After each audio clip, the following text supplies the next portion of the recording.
For several weeks now, Michelle has been worried about her sister, Yvonne. Ever since she went on a trip to Panama with her boyfriend, things have gotten really strange between the two sisters. Yvonne only sends emails every now and then. She no longer gives her family updates about her trip, and suddenly her boyfriend leaves her, abandoning her alone in Central America. These past few weeks, the feeling that something isn't right and things aren't like they used to be has made Michelle constantly anxious. That's why she tries again to get in touch with her sister, so she decides to write an email to Yvonne.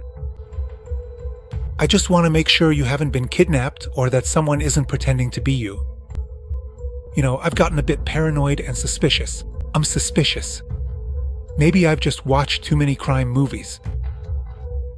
But Michelle has no idea that a real-life crime story is unfolding in her own life.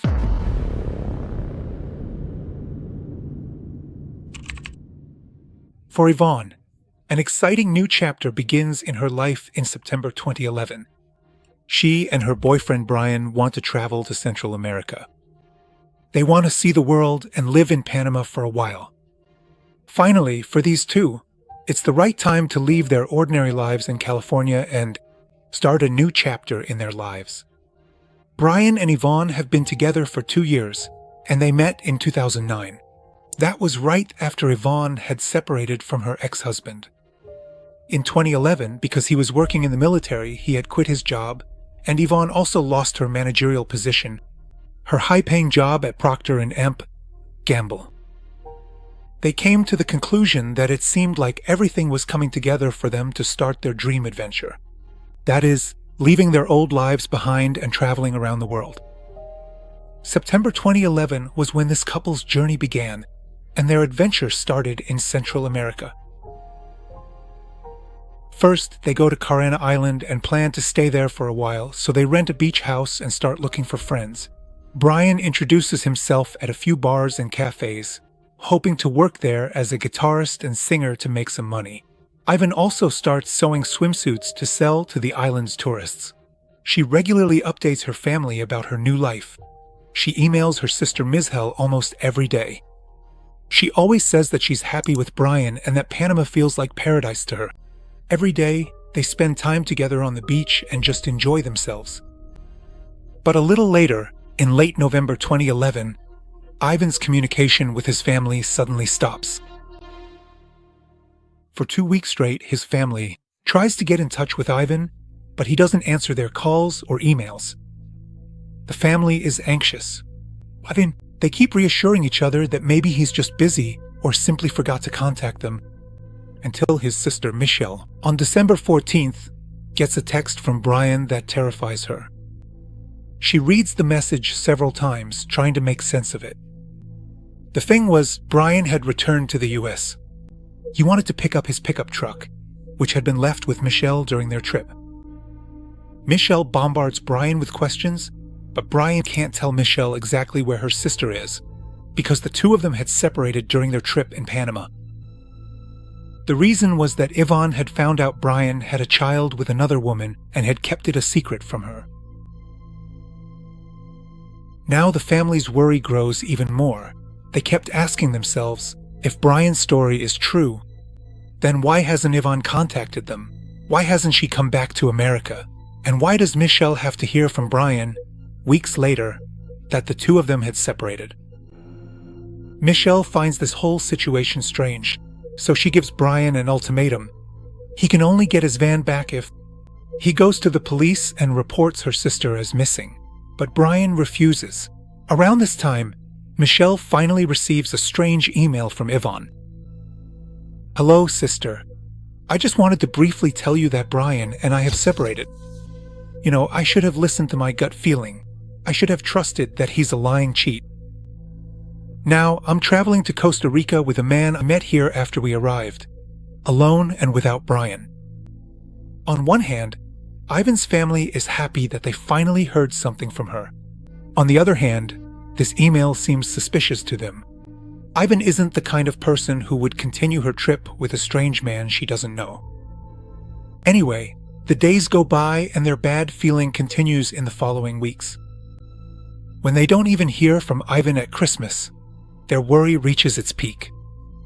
But the truth is, there was nothing they could do. They didn't know exactly where to start looking for Ivan. Even though she hadn't completely disappeared, every once in a while they would get a short email from her. Late. The month of December in the year. It was in the final days of December, during the cold winter season, when Michelle unexpectedly received a thoughtful message from Ivan. Of course, I still haven't run into any significant or major financial problems or difficulties so far. But honestly, I really don't know how people are able to manage or handle all of the expenses in and LT. Break time equals 0.5s/ in GT. America. I have to go now, but write to me and let me know how you're doing. I want to keep my adventure going as long as I can. Finally, Ivan's family finally breathes a long and deep sigh of relief and feels at ease, and LT. Break time equals 0.5s/ and GT. On the very same day Michelle receives her sister's email, Brian suddenly shows up at the front door. He came to get his car, and without really thinking about it, Michelle hands him the keys. Because after all, Ivan had given them news, and it seemed like her bad feeling about Brian was wrong. January 6th, 2012. Michelle emails her sister again, since she hasn't heard anything from her since the last email. Even though she had promised to come back the next week, Michelle wondered why she wasn't saying when she'd arrive. That's why Michelle writes to her, "I just want to make sure you haven't been kidnapped and no one is pretending to be you. You know, I've gotten a bit paranoid and suspicious. Maybe I've just watched too many crime movies." Days keep passing by, and still there's no news from Yvonne. Finally, the second week of January ends without that 42-year-old woman coming back. It's over, her patience has run out. She can't stay quiet anymore. Since Brian refuses to go to the police, Michelle contacts her cousin, who's an IT specialist. He's able to find the IP address from the email source code and figure it out. Where were Yvonne's emails sent from? The result is that her first emails really were sent from Panama. But since the couple's apparent separation, the emails haven't come from Panama or Costa Rica, but from California, south of Los Angeles. They were sent from the place where Brian lives, something Michelle at first dismissed as just being overly suspicious. Now it's been proven that it seems someone was pretending to be Yvonne, and that person is probably her ex-boyfriend Brian. But the question is, what is Brian hiding? With this new information, she can now go to the police, and that way the FBI will also get involved in the investigation. They now believe that Yvonne's disappearance, along with her dogs, was a murder, and the main suspect, the one who probably knows more than he's saying, is Brian. Their theory is confirmed by the investigation at the airports. No one named Yvonne with the last name Baldelli traveled to Costa Rica, and that woman never left Panama. Now, Yvonne's family, with all their worries, traveled to Panama themselves to find her. They put up posters and flyers everywhere, asking the neighbors who Brian and Yvonne lived with in Panama. They ask questions, and the whole family, with tearful eyes, holds a press conference. Contrary to what Yvonne's family expected of Panama, people were moved by the mysterious disappearance of this woman. The news constantly reported on the search for Yvonne, and her family received a lot of support from the local people. They received this support. With the help of these people, they searched the dense jungles and used fishing boats to comb the shores of the island. There were also people who saw Brian and Yvonne during their trip on the island and met them. But the point is, they couldn't confirm the image of a loving couple that Yvonne tried to show her family. They couldn't confirm it. They saw many times that Brian would suddenly get very angry. Apparently, during the time they were in Panama, Brian drank a lot of alcohol, and when he got drunk, he would yell at his girlfriend. He would say things loudly that were often cruel, insulting, and humiliating. And apparently, it wasn't just psychological abuse. There were also physical fights between them. One night, The staff at the bar where Brian worked saw that Yvonne had a black eye. She tried to hide her black eye, and when people asked what happened, she would downplay her injuries, but it quickly became clear that Brian's heavy hand was probably behind that black eye. The neighbors of the small house that Brian and Yvonne had rented also confirmed this. They say that most nights they would hear shouting, and they saw Brian pushing and hitting Yvonne. Meanwhile, Yvonne's family dropped everything in their lives and they've been searching for their daughter Yvonne in Panama for weeks. It seems like her ex-boyfriend has no interest in finding Yvonne at all. He doesn't help them find Yvonne. He doesn't really cooperate with the police, and he doesn't even care whether Yvonne is still alive or not. And where could she even be? Meanwhile, Yvonne's family, still in Panama, are searching for their missing daughter. They find out that there's something new going on in Brian's life. Brian is getting married. He's under FBI surveillance, and the only reason he hasn't been arrested is because there's no evidence of Yvonne's murder. His wife, Christine, who is also the mother of his child, the truth is, Brian has been living a double life for years. He's lied not only to Yvonne, but also to Christine. Christine and Brian met when Brian was serving in the U.S. military at the White House. It was during the presidency of George W. Bush. He was working there at the time. Christine was working at the White House back then. During their 2-year relationship, Yvonne never even suspected that Brian was involved with another woman and had a child with her. Christine, on the other hand, also had no idea about her partner's other girlfriend. Brian told her that he had to travel to Panama with his former colleagues, but there was something strange about the whole thing.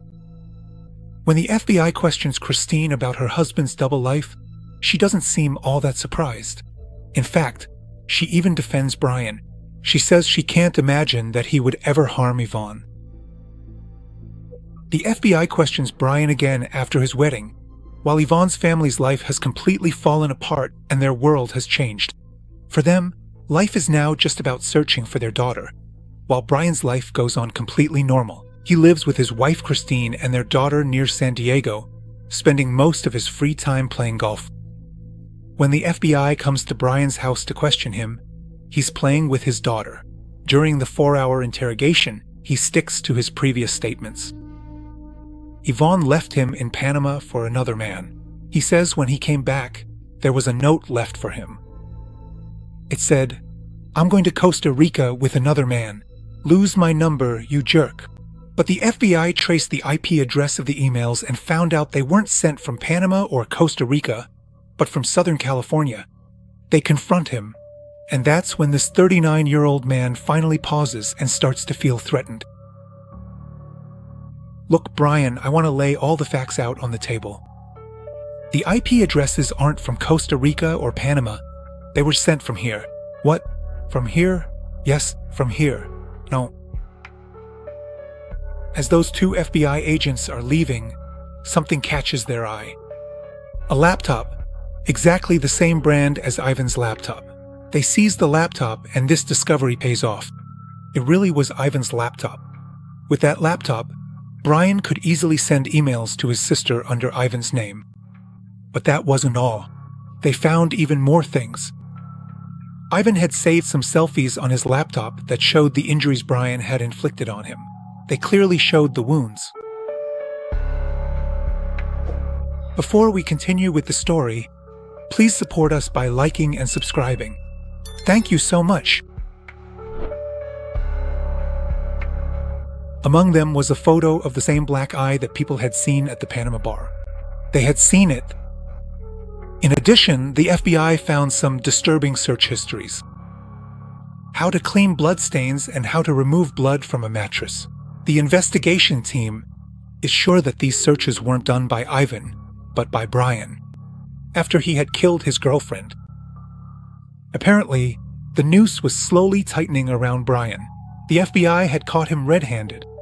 The laptop was found at home, emails sent from California, suspicious searches, the couple's arguments, domestic violence, and on top of that, they found recorded videos of Brian at the ATM, where he's withdrawing money from Ivan's account. In fact, everything points to Brian having killed Ivan. Because Ivan had discovered his double life and wanted to leave him, but even so, Brian is still free. He keeps quiet, and as long as Ivan's body isn't found, it can't be proven that he really killed him. But this situation changes on June 26, 2013, because the possible murder weapon is found.